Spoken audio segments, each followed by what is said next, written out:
শহীদ রাষ্ট্রপতি জিয়াউর রহমান 1982 সালে একসাথে অবৈধভাবে ক্ষমতা দখল করার পর সামরিক জনতা হুসেন মোহাম্মদ 9 বছর এদেশের সামরিক আইন প্রতিষ্ঠা করেছিলেন। দেশ নেত্রী বেগম খালেদা জিয়া 9 বছর রাজপথের লড়াই সংগ্রাম করে বাংলাদেশে বহুদলীয় গণতন্ত্র প্রতিষ্ঠা করে তিনি বাংলাদেশের আকস্মিক নেত্রী হয়েছেন, কি তাই না? আর এই 16 বছর ফ্যাসিস্ট বিরোধী আন্দোলনে বেগম খালেদা জিয়ার পাশে নেতৃত্ব দিয়েছেন দেশ নায়ক তারেক রহমান। আজকে দেশ নায়ক তারেক রহমানের নেতৃত্বে ছাত্র জনতা এবং বৈষম্য বিরোধী আন্দোলনের মধ্যে দিয়ে শেখ হাসিনার পতন রচনা হয়েছে।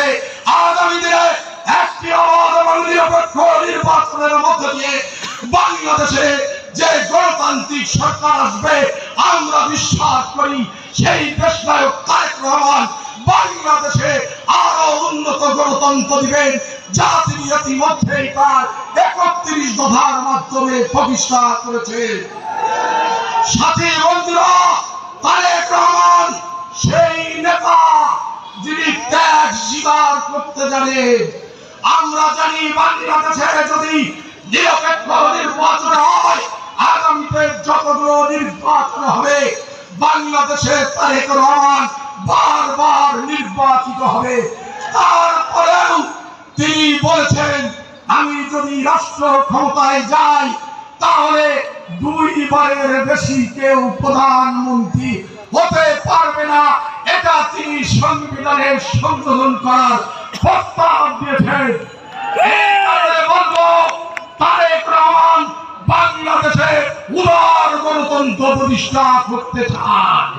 শুধু তাই নয়, তিনি 31 দফায় বলেছেন পার্লামেন্ট হবে দ্বিকক্ষ বিশিষ্ট, একটা আপনাদের ভোটে হবে আর একটি হবে উচ্চ কক্ষ। উচ্চ কক্ষে দেশের অনেক জ্ঞানী গুণী ইঞ্জিনিয়ার, ডাক্তার, বুদ্ধিজীবী, ভূতত্ত্ববিদ, আইনবিদরা আছেন। তারা অনেকেই এই নির্বাচনী ঝামেলা ফেস করতে পারেন না, কিন্তু রাষ্ট্র পরিচালনায় তাদের মেধা, তাদের যোগ্যতাকে কাজে লাগানো দরকার। এই কারণে উনি ঘোষণা দিয়েছেন যে আমরা দ্বিকক্ষ বিশিষ্ট পার্লামেন্ট করব। সেই উচ্চ কক্ষে অভিজ্ঞ ওই ডাক্তার, ইঞ্জিনিয়াররা, বুদ্ধিজীবীরা, বিশেষজ্ঞরা সেই উচ্চ পার্লামেন্টে থাকবে। এটাই আমরা বলতে চাই।